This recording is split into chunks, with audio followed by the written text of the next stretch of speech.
કેમ છો વિદ્યાર્થી મિત્રો? મજામાં? જય સ્વામિનારાયણ. ઓકે, જો લાસ્ટ ટાઈમ આપણે દ્રાવણની અંદર ખૂબ સરસ મજાનો ટોપિક શીખ્યા હતા, બરાબર છે ને? બોલન્સ અને પછી પીપીએમ, બરાબર. ચલો હવે તમે જો દ્રાવ્યતા અને તેના પર અસર કરતા પરિબળો, બરાબર ને? ઓકે, તો એક સિમ્પલ કોન્સેપ્ટ છે. તો તમે દ્રાવ્યતા એટલે પહેલા સમજાવી દઉં. દ્રાવ્યતા કેટલાક કોન્સેપ્ટ બોલું છું. ચલો, મારી પાસે એક પાત્રમાં પાણી છે, બરાબર? પાણી, ધેટ મીન્સ H2, બરાબર. ચલો, આપણે એમાં સુક્રોઝ યાર કે ખાંડનું સૂત્ર શું છે? Yes, very good. C12H22O11 ખાંડ ઓગાળી. અત્યારે તમે ખાંડને પાણીમાં નાખો ને તો ખાંડનો કેટલો જથ્થો છે ને અંદર દ્રાવ્ય થશે. શું થશે? તો જેટલો દ્રાવ્ય થાય છે ને એને જ દ્રાવ્યતા કહેવાય. જરૂર નહીં કે બધી ખાંડ અંદર ઓગળે, બરાબર છે? તો આ ખાંડનો અમુક જથ્થો પાણીમાં ઓગળશે, બરાબર છે? તો હજુ પણ ઓગળશે નાખતા જઈશું. પણ એક ટાઈમિંગ એવો આવશે, તમે ખાંડને પાણીમાં નાખો ને પછી નહીં ઓગળે. એટલે પાણી એને ખાંડને પોતાનામાં ઓગળવાની ક્ષમતા છે ને એ પૂરી થઈ ગઈ. પાણી ખાંડથી ધરાઈ ગયું. હવે ખાંડ પાણીમાં ઓગળશે નહીં. તો એને આપણે સંતૃપ્ત દ્રાવણ કહીશું, બરાબર. પણ જેટલો મહત્તમ જથ્થો ઓગળશે એને આપણે દ્રાવ્યતા કહીશું. તો દ્રાવકમાં ઓગળેલો દ્રાવ્યનો મહત્તમ જથ્થો એને આપણે શું કહીશું? દ્રાવ્યતા. દ્રાવણમાં ઓગળેલ દ્રાવ્યનો મહત્તમ જથ્થો એને આપણે શું કહેવાય? દ્રાવ્યતા કહેવાય. અથવા તો આપણે એને સાંદ્રતા પણ કહેવાય. શું કહેવાય બેટા? સાંદ્રતા પણ કહેવાય. જ્યાં સુધી ઓગળી શકે છે ને ત્યાં સુધી એને અસંતૃપ્ત દ્રાવણ કહેવાય. પણ અસંતૃપ્ત દ્રાવણ સંતૃપ્ત ક્યારે કહેવાય? કે જ્યારે ખાંડ પાણીમાં ઓગળવાનું અટકી જશે. હવે ખાંડ પાણીમાં ઓગળતી નથી તો જ એને આપણે કેવું દ્રાવણ કહીશું? સંતૃપ્ત દ્રાવણ કહીશું. હવે આમ તો કેવું છે? ચલો, એ દ્રાવ્ય વત્તા દ્રાવક તો શું બનશે? દ્રાવણ. ઓકે, ચલો આપણે પહેલા ઘન દ્રાવ્ય અને પ્રવાહી દ્રાવક. ઘન દ્રાવ્ય અને પ્રવાહી દ્રાવક. એટલે આ ઘન દ્રાવ્ય છે. સુક્રોઝ જે ખાંડ કેવો છે? ઘન છે. તો ઘન દ્રાવ્ય છે, બરાબર છે. અને પાણી કેવું દ્રાવક છે? તો કે પ્રવાહી દ્રાવક છે, રાઈટ. તો ઘન દ્રાવ્ય અને પ્રવાહી દ્રાવક. તો એવું જે દ્રાવણ છે તો એ દ્રાવ્યતા પર અસર કરતા પરિબળો કેટલા? તો ચલો, એક આપણે દ્રાવ્ય અને દ્રાવકનો સ્વભાવ. રાઈટ. સેકન્ડ, તાપમાન. અને થર્ડ, દબાણ. તો ત્રણ પરિબળો અસર કરે છે. દ્રાવ્યતા પર અસર કરતા પરિબળો કેટલા છે બેટા? 3 છે. ચલો પહેલા ફરીથી સમજી લઈએ. દ્રાવણ જે છે એમાં દ્રાવ્યનો જેટલો મહત્તમ જથ્થો ઓગળે ને એને દ્રાવ્યતા કહેવાય. શું કહેવાય? દ્રાવ્યતા. એક સમયગાળો એવો હશે કે દ્રાવ્યને તમે દ્રાવકમાં ઓગળવા છતાં પણ ઓગળતો નથી તો આપણે એને કેવું દ્રાવણ કહીશું? સંતૃપ્ત દ્રાવણ કહીશું. પાણીમાં તમે ખાંડ ઉમેરો ઓગળશે, હજુ પણ ઉમેરો ઓગળશે. પણ એક સમયગાળો એવો હશે કે પછી ઉમેરવા છતાં પણ ખાંડ પાણીમાં ઓગળતી નથી. યાની કે પાણી ખાંડથી ધરાઈ ગયું, હવે પોતાનામાં ઓગળશે નહીં. યાની કે પાણી ધરી ગયું એટલે સંતૃપ્ત થઈ ગયું તો આપણે એને સંતૃપ્ત દ્રાવણ કહીશું.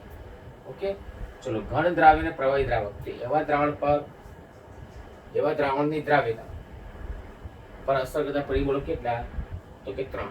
દ્રાવ્ય અને દ્રાવકનો સ્વભાવ. પછી તાપમાન અને દબાણ. રાઈટ. ચલો આપણે સમજીએ કે આવું કેમ, દ્રાવ્ય અને દ્રાવક શું છે. ચલો સમજો બરાબર. આપણે પહેલા ઘન દ્રાવ્યની વાત કરીએ, ઓકે, પછી આપણે વાયુ દ્રાવ્યની વાત કરીશું. ઓકે, શું એવું જરૂરી છે કે બધા જ ઘન દ્રાવ્ય બધા જ દ્રાવકમાં દ્રાવ્ય હોય? એવું ના હોય યાર, ઇમ્પોસિબલ છે. બરાબર છે. એક કોન્સેપ્ટ આપણે શીખ્યા. ચલો પેલું ઘન દ્રાવ્ય, દ્રાવ્ય અને દ્રાવકનો સમૂહ. ઓકે, પહેલું પરિબળ કયું છે બેટા? દ્રાવ્ય અને દ્રાવકનો સ્વભાવ. મતલબ શું છે? એક સિમ્પલ છે યાર. તમે આપણી બધાની વાત કરીશું, આપણે બધા આપણા મિત્રો હોય છે એવું નથી હોતું ને. અમુક મિત્રો જોડે આપણે સારું બને છે, અમુક વ્યક્તિ જોડે આપણને સારું બનતું નથી, તો દુશ્મન હોય છે. બરાબર છે. સમાજની અંદર કેવું છે તો કોઈ પણ છોકરો છોકરી દોડતા દોડતા આવે પૈકી એમાં લગ્ન કરીને લગ્ન ન થાય. સમાજની અંદર મા બાપે દીકરાને 25 વર્ષ મોટો કર્યો છે, સારા સંસ્કાર આપે છે, સારું એજ્યુકેશન આપ્યું છે, અને પછી જેવી તેવી છોકરી જોડે કીધું પહેરાય બધા શક્ય કરી બાપુ બધું જોવે. તો આ બધું પણ તમે જો દીકરી 25 વર્ષ મોટી કરી છે, સારા સંસ્કાર આપે છે, સભ્યતા શીખવાડી છે, બરાબર છે, અને સારું એજ્યુકેશન આપ્યું છે, પછી જે તે છોકરા જોડે ઓછું કંઈ પહેરાય છે. તો અહીંયા પણ એવું છે કે દ્રાવ્ય અને દ્રાવક દોડતા દોડતા તમારે દ્રાવણ બનાવવું છે, દ્રાવણ ના બને. બધા જ દ્રાવ્ય કે બધા જ દ્રાવકમાં ના હોય, બરાબર છે. તો એનો કોન્સેપ્ટ આપણે શીખી ગયા છે બેટા કે ધ્રુવીય જે દ્રાવકો ખરી, ધ્રુવીય દ્રાવ્ય એ શામાં દ્રાવ્ય છે? ધ્રુવીય દ્રાવકમાં દ્રાવ્ય છે. રાઈટ. જેમ કે હું તમને વાત કરું HCl, HCl પાણીમાં દ્રાવ્ય છે. HCl કયું છે બેટા? પાણીમાં દ્રાવ્ય છે. જેમ કે ચલો મીઠું, યાની કે NaCl, મીઠું તો આયનીય ઘન પદાર્થ, તો પાણીમાં દ્રાવ્ય છે. આયનીય ઘન પદાર્થો પણ પાણીમાં દ્રાવ્ય છે, ધ્રુવીય પદાર્થો પણ પાણીમાં દ્રાવ્ય છે. કારણ કે પાણી ધ્રુવીય છે, પહેલા જ લેક્ચર મેં તમને શીખવાડ્યું. પણ HCl ને મીઠું કે બેન્ઝીનમાં દ્રાવ્ય ના હોય, બેન્ઝીનમાં દ્રાવ્ય હોય નહીં, બરાબર છે. તો ચલો હું તમને સિમ્પલ સમજાવી દઉં કે નેપ્થેલિન અને એન્થ્રેસીન, નેપ્થેલિન અને એન્થ્રેસીન. તો નેપ્થેલિન અને એન્થ્રેસીન પાણીમાં દ્રાવ્ય ના થાય, પાણી ધ્રુવીય છે. સમજવાનો ટ્રાય કરજો કે ધ્રુવીય પદાર્થો ધ્રુવીય દ્રાવકોમાં દ્રાવ્ય છે, અધ્રુવીય દ્રાવકમાં દ્રાવ્ય ના થાય. હું નેપ્થેલિન અને એન્થ્રેસીનની વાત કરું ને તો એ પાણીમાં દ્રાવ્ય ના થાય, કારણ કે પાણી ધ્રુવીય છે. જ્યારે આ પદાર્થો એ ધ્રુવીય નથી, આ પદાર્થો કેવા છે બેટા? અધ્રુવીય છે. તો એ છે ને બેન્ઝીનમાં દ્રાવ્ય હોય. શેમાં હોય? બેન્ઝીનમાં દ્રાવ્ય હોય. ઓકે. પછી નેપ્થેલિન પાણી દોડતા દોડતા કે એમાં દ્રાવણ બને, દ્રાવણ ન બને કોઈ દિવસ, કારણ કે નેપ્થેલિન છે ને પાણીમાં ક્યારે દ્રાવ્ય ન થાય, કારણ કે નેપ્થેલિન છે ને એ અધ્રુવીય છે. કેવો છે? અધ્રુવીય છે. જ્યારે પાણી કેવું છે? ધ્રુવીય. તો અધ્રુવીય ધ્રુવીય દ્રાવકમાં દ્રાવ્ય ક્યારે ના થાય. એટલે મતલબ શું છે કે દ્રાવ્યતા ખરી, દ્રાવ્યતા એ દ્રાવ્ય અને દ્રાવકના સ્વભાવ પર આધાર રાખે છે. જો દ્રાવ્યનો સ્વભાવ ધ્રુવીય હોય તો સામે દ્રાવક પણ ધ્રુવીય હોવું જોઈએ. જો દ્રાવ્યનો સ્વભાવ અધ્રુવીય હોય તો સામે દ્રાવક પણ કેવું હોવું જોઈએ? અધ્રુવીય હોવું જોઈએ. પહેલા લેક્ચરમાં આપણે, બીજા લેક્ચરમાં આપણે કોન્સેપ્ટ જબરજસ્ત ક્લિયર કર્યો. ઓકે.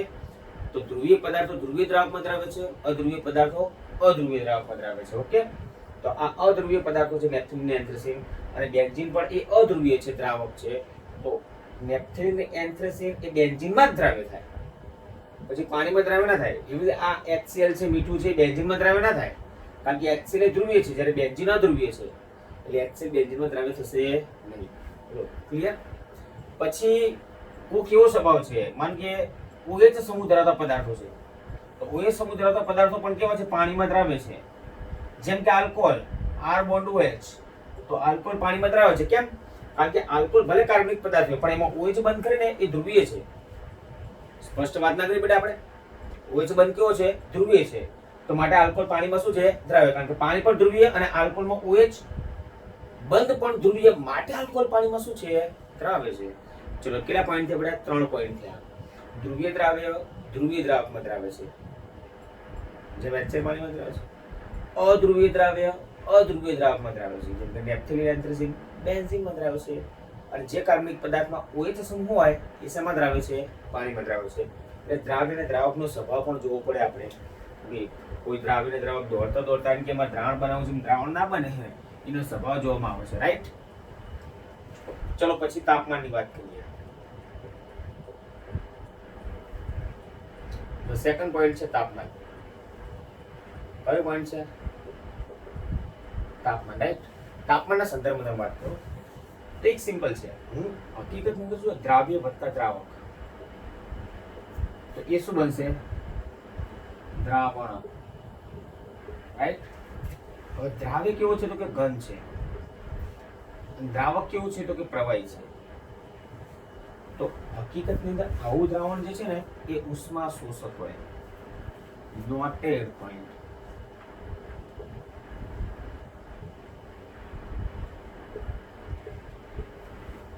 તમારે ખાંડ ખરી, ખાંડને તમે પાણીમાં ઓગાળો તો પાણીમાં ખાંડ ઓગળશે. પણ જો તમારે ખાંડને પાણીમાં વધારે ઓગાળવી હોય ને, વધારે તો સિમ્પલ કોન્સેપ્ટ છે, તમારે એને ગરમ કરો, તાપમાન વધારો. તો આ પ્રક્રિયા ઉષ્મા શોષક કહેવાય. જો દ્રાવ્ય ઘન હોય તો, જો વાયુ દ્રવ્ય હોય ને તો તમારે યાદ રાખવું ઉષ્મા શોષક ના હોય. આ ઉષ્મા શોષક છે એટલે આમાં ડેલ્ટા ઇઝ ગ્રેટર ધેન 0 છે, એટલે કે ધન છે, કારણ કે ઉષ્મા શોષક પ્રક્રિયા છે. કઈ પ્રક્રિયા છે બેટા? ઉષ્મા શોષક પ્રક્રિયા છે. તો જો તમે આમાં તાપમાન વધારો ને તો દ્રાવ્ય દ્રાવક ઉષ્મા મેળવશે. ઉષ્મા મેળવે એટલે કઈ દિશામાં પ્રક્રિયા થાય? તો કે પૂર્વગામી દિશામાં પ્રક્રિયા થશે, તો દ્રાવણ બનશે. મતલબ શું થયો? જો તમારે ખાંડને પાણીમાં વધારે ઓગાળવી હોય તો તાપમાન તમારે શું કરવું પડે? વધારવું પડે. તો ઘન દ્રાવ્ય હોય ને તો ઘન દ્રાવ્ય માટે દ્રાવ્યતા છે ને, દ્રાવ્યતા તાપમાનના સમપ્રમાણમાં છે. નોટેડ પોઈન્ટ, ધ્યાનમાં રાખવાની ખાસ બાબત બેટા. ઘન દ્રાવ્યને પાણીમાં તમારે વધારે ઓગાળવું હોય, જો ખાંડ કે મીઠું છે અને પાણીમાં તમારે વધારે ઓગાળવી હોય તો તમારે તાપમાન શું કરવું પડે? વધારવું પડે. તો તાપમાન વધે તો દ્રાવ્યતા વધે, રાઈટ. ચલો હવે દબાણના સંદર્ભમાં વાત કરીએ. થર્ડ પોઈન્ટ કયો? દબાણ. થર્ડ પોઈન્ટ દબાણ. તો જો આપણી પાસે ઘન દ્રાવ્ય છે અને પ્રવાહી દ્રાવક છે. ઘન કે પ્રવાહી હોય ને એ દબાણના સંદર્ભમાં અસંકોચનીય ગુણધર્મ ધરાવે છે. અસંકોચનીય ગુણ ધરાવે છે. ઘન કે પ્રવાહી કરે ને એની પર દબાણની અસર ના થાય. આ જે દબાણ પરિબળ છે ને એની ઘન પદાર્થની દ્રાવ્યતામાં તમે દબાણ વધારો કે ઘટાડો કોઈ અસર થતી નથી. કેમ? 11 સાયન્સની અંદર આપણે દ્રવ્ય અવસ્થાની અંદર શીખી ગયા છે કે ઘન અને જે પ્રવાહી છે એની પર દબાણની અસર નહીવત છે. એટલે દબાણની અસર થતી નથી. કેમ? કારણ કે ઘન અને પ્રવાહી એમાં કયો ગુણ છે? અસંકોચન. સંકોચન થાય નહીં. દબાણની અસર હંમેશા કોની પર થાય? વાયુ પર થશે. કોની પર થશે? વાયુ પર થશે. ઓકે, તો દબાણની અસર થતી નથી. પણ ચલો હવે આપણે એક કેસ સમજીએ કે વાયુ દ્રાવ્ય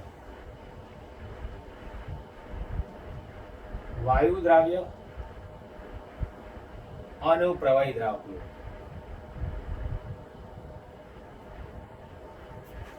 આ જે દ્રાવણ બનશે ને એ દ્રાવણ છે નોટેડ પોઈન્ટ ઉષ્માક્ષેપક છે, એટલે ઉષ્મા ઉત્પન્ન થશે. ચલો વાયુ તરીકે હું CO2 લઉં, યસ, અને પ્રવાહી દ્રાવક તરીકે શું લઉં? પાણી લઉં, H2O લિક્વિડ. બરાબર ને? પાણીમાં CO2 આપણે ઓગાળીએ કે ના ઓગાળીએ, રાઈટ. તો આમાં ઉષ્મા ઉત્પન્ન થાય. ઉષ્મા શું થાય બેટા? ઉત્પન્ન થાય. કારણ કે વાયુ દ્રાવ્ય પ્રવાહી દ્રાવક સાથે જોડાય, જોડાણની ક્રિયા છે ને ઉષ્માક્ષેપક છે. એટલે આ પ્રક્રિયા ઉષ્માક્ષેપક છે. ઉષ્માક્ષેપક છે. ચલો પાત્રની અંદર આ પાણી છે. શું છે? પાણી, યાર ગેસ ટુ. ચલો એમાં આપણે કયો વાયુ ઓગાળીએ? તો કે CO2 વાયુ ઓગાળીએ છીએ. આ CO2 વાયુ છે. ચલો અંદર CO2 વાયુ ઓગળે છે. CO2 વાયુ ઓગળે છે. જો તમે આને ગરમ કરશો એમ કે તાપમાન તમે વધારો. શું કરો? ગરમ કરો, તાપમાન તમે વધારો. તાપમાન વધારતો આ જે CO2 ના કણો ખરે ને, CO2 ના અણુ જે પાણીમાં ઓગળેલા છે, ગરમ કરો તો આ CO2 ના અણુ છૂટા પડશે એટલે વાતાવરણમાં જતા રહેશે. ક્યાં જતા રહેશે? વાતાવરણમાં જતા રહેશે એટલે ઉડી જશે CO2. તો પાણીમાં CO2 ઘટી ગયો ને, પાણીમાં CO2 ઘટી ગયો એટલે પાણીમાં CO2 ની દ્રાવ્યતા શું થઈ ગઈ? ઓછી થઈ ગઈ. એટલે મતલબ અહીં શું છે કે અહીંયા દ્રાવ્યતા છે ને એ તાપમાનના વ્યસ્ત ચલમાં છે. તાપમાનના વ્યસ્ત ચલમાં છે. પેલા ઘનમાં ઊંધું હતું ખબર? ખાંડને વધારે પાણીમાં ઓગાળ્યું શું કરવું પડે? Yes, very good. તમારે ગરમ કરો તો વધારે ઓગળશે. પણ CO2 જો અંદર ઓગાળેલો હોય ને વધારે ઓગાળો તો એને ગરમ ના કરાય, ઠંડુ પાડવું પડે. એક સિમ્પલ કોન્સેપ્ટ તો સમજી લેજો ખાસ. શા માટે તમે કોલ્ડ ડ્રિંક્સ, કોલ્ડ આગળ શબ્દ લખીએ, ડ્રિંક્સ ની આગળ કોલ્ડ લખીએ, ઠંડી ભાઈ એકદમ ચીલ તમે થમ્સ અપ આપી દો. એવું કેમ? કારણ કે ઠંડી હોય તાપમાન નીચું હોય, અંદર CO2 વધારે ઓગળે. તાપમાન ઓછું તો દ્રાવ્યતા વધારે હોય. આ ઓછું હોય તો દ્રાવ્યતા વધારે. કારણ વ્યસ્ત સંબંધ છે, ઇન્વર્સલી પ્રોપોર્શનલ છે. રાઈટ?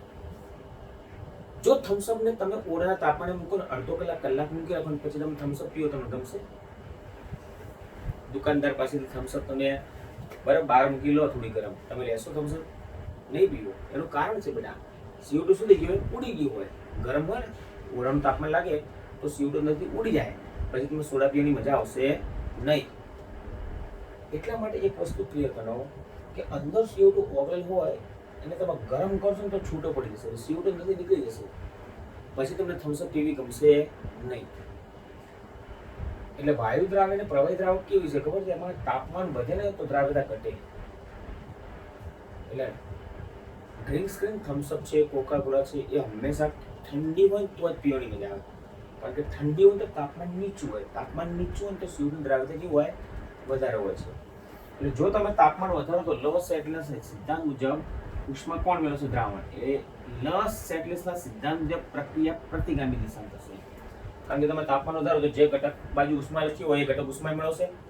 એટલે દ્રાવણ ઉષ્મા મેળવે તો દ્રાવણ પ્રક્રિયા અનુભવે, તો પ્રતિગામી દિશામાં પ્રક્રિયા થાય તો દ્રાવ્ય છૂટું પડે. CO2 પાછું છૂટું પડશે, અંદર નહીં રહે, એટલે દ્રાવ્યતા ઘટશે. બરાબર? ચલો બીજો કોન્સેપ્ટ, આ તાપમાનની વાત. ઓકે, સેકન્ડ છે દબાણ. શું છે? દબાણ. ચલો આ તે ક્યાં બહુ હાવ રમકડું છે. ચલો અહીંયા આ પાણી, આ શું છે? પાણી. અને આ CO2 છે બધું. જો કોણ છે? CO2. જો તમારે CO2 ને પાણીમાં વધારે ઓગળવું તો શું કરવું પડે? તમારું ઉપર દબાણ આપવું પડે. શું આપવું પડે? દબાણ. જેટલું દબાણ વધે તો અંદર CO2 ની દ્રાવ્યતા શું થશે? વધશે. બરાબર ને? આપણે ક્યાંક સોડા પીવા જઈએ, બરાબર ને, તો સોડામાં જેટલો CO2 વધારે ઓગળેલો હોય એટલી તમને સોડા પીવાની મજા આવશે. એટલે પછી આપણે શું કહીએ ખબર? સોડામાં પેલો CO2 ભરતો દુકાનવાળો, લારીવાળો, તો આપણે પાછા કહીએ એ થોડું વધારે પ્રેશર આપને, એટલે થોડું વધારે પ્રેશર આપને. તો થોડું વધારે પ્રેશર આપશે તો CO2 પાણીમાં કેવો ઓગળશે? વધારે ઓગળશે. જેટલો CO2 પાણીમાં વધારે ઓગળેલો તે સોડા પીવાનો આનંદ કંઈક અનોખો હોય છે. મજા આવે, ઓળખાણ સારા આવે છે. બરાબર છે? એટલે જેટલું તમે દબાણ વધશે અંદર વાયુની દ્રાવ્યતા શું થશે? વધશે. વાયુ વધુ ને વધુ અંદર ઓગળશે. એટલે દબાણ છે ને, દબાણ ચલે છે દ્રાવ્યતા, એટલે દ્રાવ્યતા ચલે છે દબાણ, દ્રાવ્યતા ચલે છે દબાણ. પણ આ કોના માટે? વાયુની દ્રાવ્યતા માટે. તો વાયુની દ્રાવ્યતા છે ને એ તાપમાનના વ્યસ્ત ચલનમાં છે, પણ દબાણના સમપ્રમાણમાં છે. કમ્પ્લીટ. તો વાયુની દ્રાવ્યતા પર અસરકારક પરિબળો કેટલા? તો પહેલું મેં સમજાવી દઉં, ઘન દ્રાવ્ય અને પ્રવાહી દ્રાવક માટે સમજાવ્યું. વાયુ દ્રાવ્ય અને પ્રવાહી દ્રાવક માટે તો દ્રાવ્ય અને દ્રાવકનો સ્વભાવ તાપમાન અને દબાણ. પણ વાયુ દ્રાવ્ય માટે તમારે તાપમાન અને દબાણની ખાસ, તાપમાન સાથે કેવો સંબંધ છે? વ્યસ્ત. દબાણ સાથે કેવો સંબંધ છે? સમચલ. તાપમાન વધે તો દ્રાવ્યતા ઘટે વાયુની, પણ દબાણ વધે તો વાયુની દ્રાવ્યતા શું થશે? વધશે. હવે એમાં બેટા તમે આ ખાસ સમજો. બરાબર? ચલો આ કોન્સેપ્ટ ક્લિયર થઈ ગયો. હવે આપણે શું કરીએ છીએ? હેન્ડલનો નિયમ, બરાબર છે, અને તેની ઉપયોગિતા. મોસ્ટ આઈએમપી કોન્સેપ્ટ વાત. હેન્ડલનો નિયમ અને તેની મોસ્ટ આઈએમપી પ્રશ્ન છે. ઓકે, હેન્ડલ નિયમ અને એની પરીક્ષા તમને 4 માસના સંદર્ભમાં પ્રશ્ન પૂછાય. હેન્ડલ નિયમ અને તેની ઉપયોગિતા. ઓકે, ચલો આપણે આજે વાયુ દ્રાવક અને પ્રવાહી દ્રાવક માટે હેન્ડલનો નિયમ છે. ઓકે, હું તમને સ્પષ્ટ કહી દઉં. વાયુ દ્રાવ્ય અને પ્રવાહી દ્રાવક માટે જ છે. ચલો, આ પાત્ર છે, એ પાત્રમાં પાણી છે, રાઈટ? પાણી એટલે પ્રવાહી, લિક્વિડ ફોર્મ.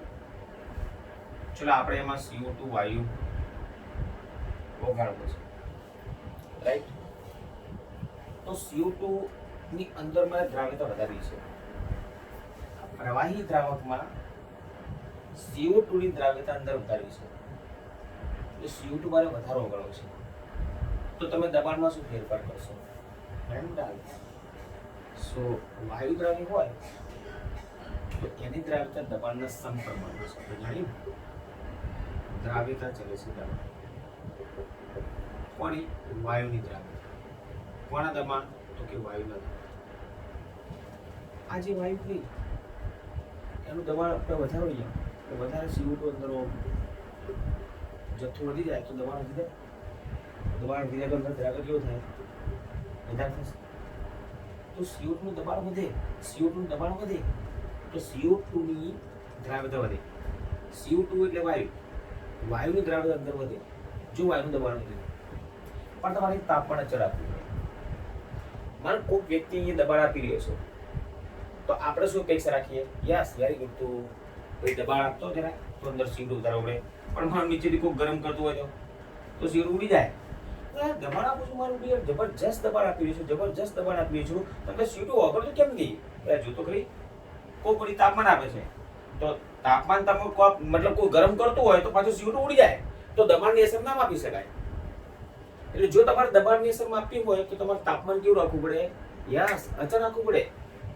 તો જો હું નિયમ બોલું, અચળ તાપમાને પ્રવાહી દ્રાવકમાં, આ પ્રવાહી દ્રાવક છે, માં વાયુની દ્રાવ્યતા, અંદર વાયુની દ્રાવ્યતા, જો દબાણ વધે તો વધે, દબાણ વધે વધે, દબાણ વધે વધે, વધે વધે, એટલે સમપ્રમાણનો સંબંધ છે. તો નિયમ બોલું બરાબર છે? જરા ધ્યાનથી જો. અચળ તાપમાને પ્રવાહી દ્રાવકમાં વાયુ દ્રાવ્યની દ્રાવ્યતા એ વાયુના દબાણના સમપ્રમાણમાં હોય છે. હું નિયમ લખું છું, ધ્યાનમાં રાખજો. નિયમ: અચળ તાપમાને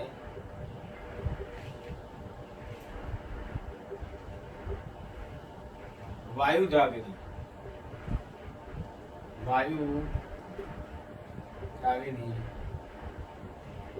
પ્રવાહી દ્રાવકમાં દ્રાવ્યતા, પ્રવાહી દ્રાવકમાં વાયુ દ્રાવ્યની દ્રાવ્યતા, વાયુ દ્રાવ્યની દ્રાવ્યતા તે વાયુના આંશિક દબાણના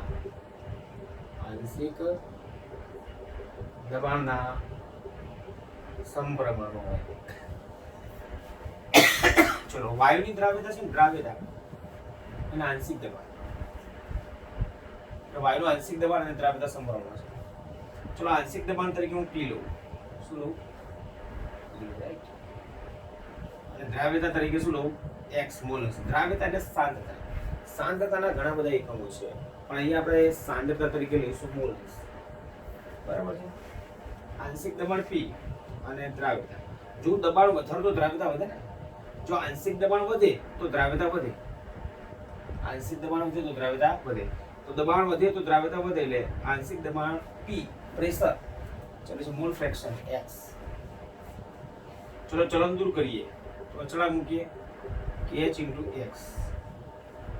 ઓકે, જ્યાં P એ વાયુનું આંશિક દબાણ છે, X એ વાયુના મોલન્સ છે, અને આ જે કેસ ખરી ને એ હેનરી નિયમનો અચળાંક છે, એટલે હેનરી અચળાંક કહીશું. તો આ સૂત્ર તમારી સમક્ષ આવ્યું. ચલો, હવે આપણે શું કરીએ? આંશિક દબાણ વિરુદ્ધ દ્રાવ્યતા એટલે કે મોલન્સ, તો આલેખ દોરીએ. દ્રાવ્યતા જેમ કે મોલન્સ અને આંશિક દબાણ બંને વચ્ચે સમપ્રમાણનો સંબંધ છે.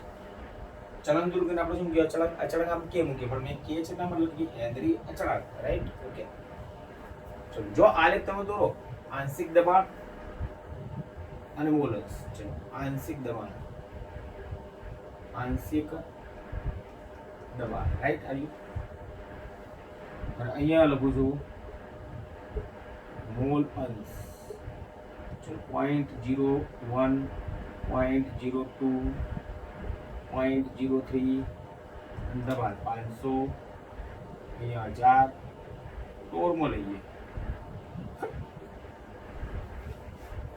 કે દબાણ વાતાવરણમાં લો કે ગમે તેમાં લો. ઓકે, બરાબર ને? તો જેમ જેમ તમારે દબાણ વધ્યું, દાખલા તરીકે તો મોલન્સ પણ વધ્યા, દબાણ વધ્યું તો મોલન્સ વધ્યા. તમે જોઈ શકો છો, દબાણ વધ્યું તો મોલન્સ વધ્યા. આ રીતે તમે જોઈ શકો છો, દબાણ જેટલું તમે વધારે આપશો તો અંદર CO2 કેવો ઓગળશે, વધારે ઓગળશે, એટલે CO2 વધુ દ્રાવક થશે. બરાબર ને? ખ્યાલ આવે છે ને તમને? જો આ પાણી છે બેટા, પાણીમાં CO2 ઉપર તમે દબાણ આપશો તો અંદર વધારે ઓગળશે, એટલે દબાણ વધે તો અંદર દ્રાવ્યતા વધે. CO2 પાણીમાં વધારે ઓગળશે એટલે CO2 ની પાણીમાં દ્રાવ્યતા વધારે છે. દબાણ વધે તો દ્રાવ્યતા વધે. જેટલું તમે દબાણ વધારે આપશો એટલું અંદર CO2 વધુ ને વધુ ઓગળશે. તો દબાણ વધતું જાય એમ દ્રાવ્યતા એટલે મોલન્સ વધતા જાય. એટલે આલેખ તમે જો ધ્યાનથી તમે જો કેવી રેખા મળે છે, સીધી રેખા આલેખ મળશે. અને સીધી રેખા હોય ને બેટા હંમેશા ઢાળ હોય. તો એ ઢાળ છે ને એ હંમેશા અચળાંક હોય, હેનરી અચળાંક કહેવાય છે. રાઈટ? ઓકે, હવે તમે જો સમજવામાં કેચ ન કરતા બને, કેચ ન કરતા બને. x ક્યાં જાય? નીચે જાય. ચલો તમે હવે સૂત્ર આ છે, p બરાબર kh into x. એમાં તમે kh ને કરતા બનાવો, kh તો p upon x થશે. x એટલે મોલન્સ એટલે કે દ્રાવ્યતા અને હેનરી અચળાંક. હવે હેનરી અચળાંક kh ખરી ને, હેનરી અચળાંક kh એ તાપમાનના સમચલનમાં છે. એટલે જો આ kh આ t kh ચલે છે p અને x એટલે 1 upon x એટલે દ્રાવ્યતા. 1 upon x કેમ બરાબર? પરફેક્ટ તો બોલો. kh ચલે છે t ચલે છે 1 upon x. x એટલે કોણ? દ્રાવ્યતા. અને t એટલે કોણ? તાપમાન. જો તાપમાન વધે તો kh વધે, બરાબર ને? તાપમાન વધે તો kh વધે. એટલે તાપમાન સાથે ચલો પહેલા આપણે તાપમાન t ચલે છે kh ચલે છે 1 upon દ્રાવ્યતા, રાઈટ? જો તાપમાન વધે તો kh વધે. એટલે અલગ અલગ તાપમાને kh નું મૂલ્ય અલગ અલગ હોય, અલગ અલગ તાપમાને kh નું મૂલ્ય અલગ અલગ હોય. અને દ્રાવ્યતા શું થાય બેટા? ઘટે. Yes, good. એક જ વાયુ નો તમે એક જ વાયુ, એક જ વાયુ માટે જુદા જુદા તાપમાને kh નું મૂલ્ય જુદા જુદા હોય. બરાબર છે? ક્યારે ક્યારે બદલાય? તાપમાન બદલાય kh બદલાય, અને વાયુ બદલાય તો kh બદલાય. તાપમાન વધે તો kh વધે તો દ્રાવ્યતા ઘટે. જો તાપમાન ઘટે તો kh ઘટે તો દ્રાવ્યતા વધે. બરાબર? એટલે મતલબ ઠંડા પીણામાં ઠંડુ હોય ને, ઠંડુ તાપમાન ઓછું હોય, ઠંડુ હોય તો દ્રાવ્યતા કેવી વધારે હોય. તો નીચું તાપમાન તો અંદર CO2 કેવો ઓગળેલો હોય, વધારે. એટલે તો આપણે થમ્સઅપ ને ઠંડી કરીએ છીએ. તાપમાન ઘટે છે એટલે અંદર CO2 ઓગળે છે, ઉભરા વધારે નીકળે છે ખોલો ત્યારે તમને, રાઈટ? ઓકે, એટલે આ તમારા માટે કોન્સેપ્ટ જબરજસ્ત અગત્યનો છે. ઓકે, જો એકવાર બોલી જોજો, ધ્યાનથી જોજો બેટા. તાપમાન કેમ અચળ રાખવું પડ્યું? કારણ કે અસર કોની માપવાની છે? તમારે દબાણની માપવાની છે. તો અચળ તાપમાને પ્રવાહી દ્રાવકમાં વાયુની દ્રાવ્યતા તેના દબાણના, તેના આંશિક દબાણના સમપ્રમાણમાં છે. એટલે દબાણ વધે તો દ્રાવ્યતા વધે, દબાણ વધે તો દ્રાવ્યતા વધે, એટલે સમતોલનો સંબંધ થયો. એટલે p ચાલશે x. p એ આંશિક દબાણ છે વાયુનું, બરાબર છે? માની કે હું વાયુ તરીકે CO2 લઉં, ચલન દૂર કરીને તમે શું કહ્યો? અચળાંક, યાની કે kh. તો મોલન્સ કોના? CO2 ને. કારણ કે CO2 નું તમે દબાણ વધારો તો અંદર CO2 વધુ દ્રાવ્ય થાય. PCO2 = KH × XCO2 થશે. સૂત્ર આવ્યું? ચલો હવે આલે દૂરો આંશિક દબાણ વિરુદ્ધ મોલસ તો શું કર્યું બેટા? આલે કે મોલસ 0.01 0.02 0.03 આંશિક દબાણ છે 500 1000 2 એક સીધી રેખા વડે સીધી રેખાને શું હોય છે? ઢાળ બરાબર ઢાળ હંમેશા અચળાંક જ હોય. કેન્દ્રીય ચલાંક છે ને એ તાપમાનના સંપર્કમાં છે. પણ જો તમે કેચ ને કરતા બનાવો તો x k ની નીચે ગયું. x એટલે દ્રાવ્યતા, મોલન્સ એટલે દ્રાવ્યતા, મોલન્સ એટલે દ્રાવ્યતા. તો કેચ અને દ્રાવ્યતા કેવો સંબંધ છે? વ્યસ્ત સંબંધ છે બેટા. અને તાપમાન સાથે કેવો સંબંધ છે? સમચલન. એટલે જો તાપમાન વધે તો કેચ વધે પણ દ્રાવ્યતા ઘટે. કારણ કે તમે ગરમ કરો તો CO2 છૂટો પડી જાય એટલે CO2 ની દ્રાવ્યતા શું થશે? અને ગરમ કરો તો એથી CO2 શું પડી જાય? ઉડી જાય. એટલે અંદર પાણીમાં CO2 ઓછો થઈ જાય એટલે દ્રાવ્યતા ઓછી થઈ જાય. એટલે તાપમાન વધે તો દ્રાવ્યતા ઘટે પણ તાપમાન ઘટે તો દ્રાવ્યતા વધે. કમ્પ્લીટ યાદ રાખજો. ચલો હવે હેન્ડલના નિયમમાં શું આવશે બેટા? ઉપયોગિતા આવશે. ઓકે,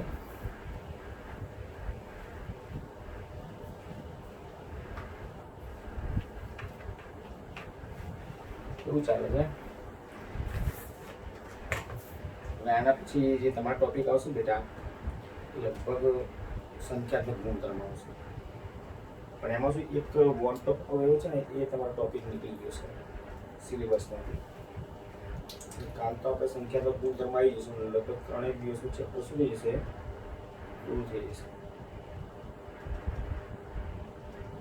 તૈયારી કરતા રહેજો. એનું કારણ છે કે સરકાર સામે ક્યારે નિયમ બદલે ખબર નહીં પડતી. પાર્ટી કહી દીધું 27 થી 30 જુલાઈની વચ્ચે તમારે પહેલા બીજા ચેપ્ટરની શું લેવાશે બેટા? ટેસ્ટ લેવાશે. બરાબર છે? સરકારે આવી જાહેરાત કરી દીધી છે પણ આપણે તો બહુ શાંતિ બધું કમ્પ્લીટ ક્લિયર કરવાનું. બહુ ઉતાવળ નહીં કરવાની કારણ કે આપણે 12 સાયન્સમાં છીએ બેટા. જો હેન્ડલના નિયમ મૂકી દીધા. હેન્ડલ જે નિયમ છે ને એ ઉદ્યોગ તેમજ જૈવ રાસાયણિક ક્ષેત્ર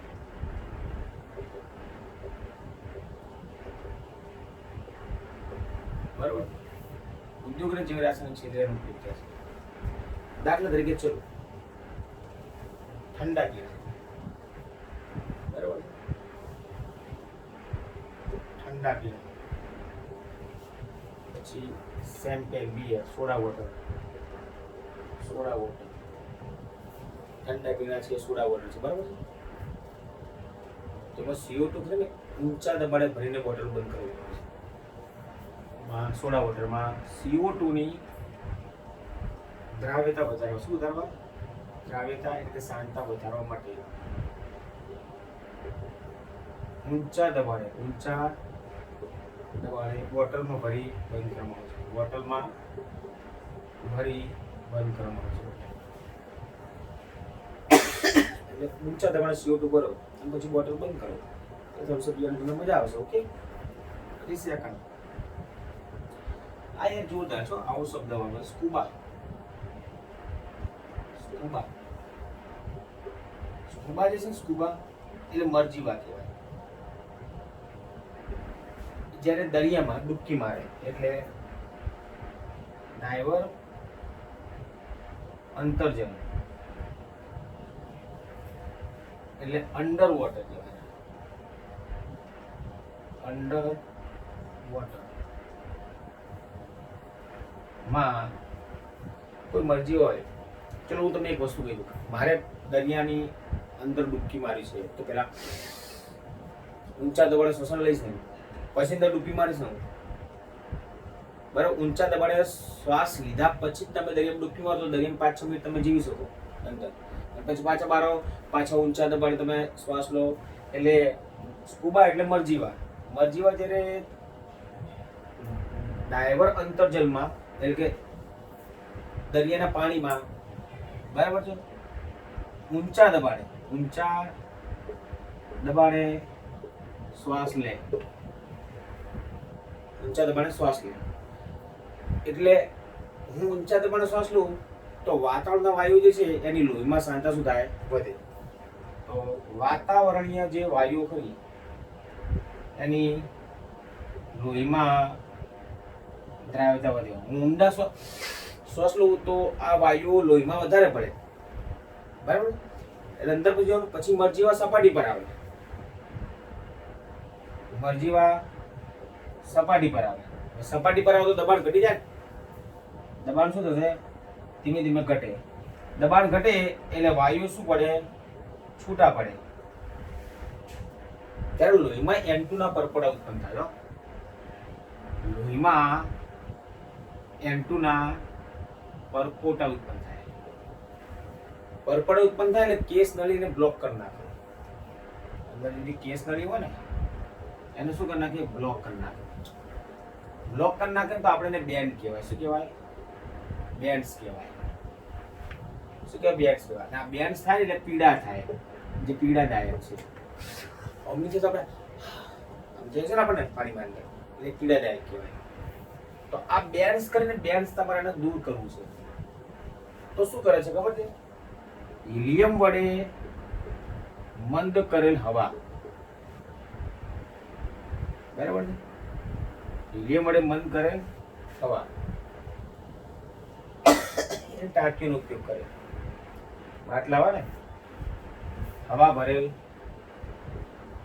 ટાંકીનો ઉપયોગ કરવામાં આવે છે. જે મરજીવા દરિયામાં ડૂબકી મારે ને એટલે ઊંટના બાટલા લઈ જાય છે, પણ એ એચ વડે મંદ કરેલા હોય છે. એવા ઊંટના બાટલા લઈ જાય. તેમાં પણ એનું બંધારણ શું છે? જો આવ્યું છે ઊંટના બાટલાનું બંધારણ. સમજો ધ્યાન આપજો. 1156.32.721 11.7% હિલિયમ છે, 56.2% N2 છે અને 32.1% O2. જે ઓક્સિજન બાટલામાં આવી બંધારણ હોય છે. એટલે સાદી ભાષામાં તમે શું, સ્કુબા એટલે મરજીવા. જ્યારે દરિયામાં ડૂબકી મારે ને તો ઊંચા દબાણે શ્વાસ લઈને દાખલ થાય. એટલે વાતાવરણના વાયુ કરી લોહીમાં એની દ્રાવ્યતા વધી જાય. પણ પછી જેવા સપાટી પર આવે ને એટલે દબાણ ઘટી જાય. દબાણ ઘટીને વાયુ અંદરથી છૂટા પડે. શ્વાસ છૂટા ને પડે, વાયુ છૂટા પડે. પણ ત્યારે લોહીની અંદર, કારણ કે આપણે એટલું ઓક્સિજન નહીં લેતા, કારણ કે વાતાવરણમાં N2 પણ છે, એટલે લોહીમાં N2 ના પરપોટા ઉત્પન્ન થાય. હવે N2 ના પરપોટા ઉત્પન્ન થાય તો કેસ નળીને બ્લોક કરી નાખે. એને બેન્ડ્સ કહેવાય. બેન્ડ્સ. સારું, N2 ના પરપોટા તો જોરદાર છે, બરાબર છે? તો એ પીડાદાયક હોય, આપણને દર્દ થાય આપણને. તો આ બેન્ડ્સ તમારે દૂર કરવું ને તો હિલિયમ વડે મંદ કરેલ હવા ભરેલા બાટલા લઈ જવા પડે અંદર, બરાબર છે? તો એનું બંધારણ છે 1156.32 પોઈન્ટ કરીને 721 આ He, આ N2 અને O2. એટલે 11.7% He, 56.2% N2 અને 32.1% O2 નું મિશ્રણ છે. આ બંધારણ છે ઊંટના બાટલા, રાઈટ? ચલો પછી બીજે ક્યાં તમારા બાટલો લઈ જવો પડે? તો પહાડોમાં, પર્વતોમાં. તો પહાડોમાં O2 નું દબાણ ઓછું હોય. પહાડો હોય ને એમાં O2 નું દબાણ કેવું હોય? ઓછું હોય, બરાબર છે? તો ઓછું દબાણ ધરાવતું O2 હોય ને તો એ લોહી ગ્રીન, લોહી અથવા ઉત્તપ પેશી, એ પેશીમાં O2 ની માત્રા ઓછી હોય. O2 ની સાંદ્રતા કેવી હોય? ઓછી હોય. તો એના કારણે થશે શું કે નબળું પડી જાય, શરીરમાં નબળાશ આવી જાય, નબળું પડી જાય અને વિચારી નહીં શકવાની, આપણે વિચારી ના શકીએ ઉપર જઈએ, બરાબર છે? O2 નબળો પડી જાય, મતલબ આપણું શરીર થોડું નબળું પડી જાય. ઉપર જઈએ ને તો O2 નું દબાણ ઓછું હોય, એટલે લોહીમાં અને ઉત્તક પેશીમાં O2 ની સાંદ્રતા ઓછી હોય. ઓછી હોય એના કારણે શું થાય કે શરીર નબળું પડી જાય, બરાબર? શું પડી જાય? નબળું પડી જાય. હવે આના માટે એક શબ્દ આપે, એન્ટોક્સી. આ જે એક બીમારી કહેવાય.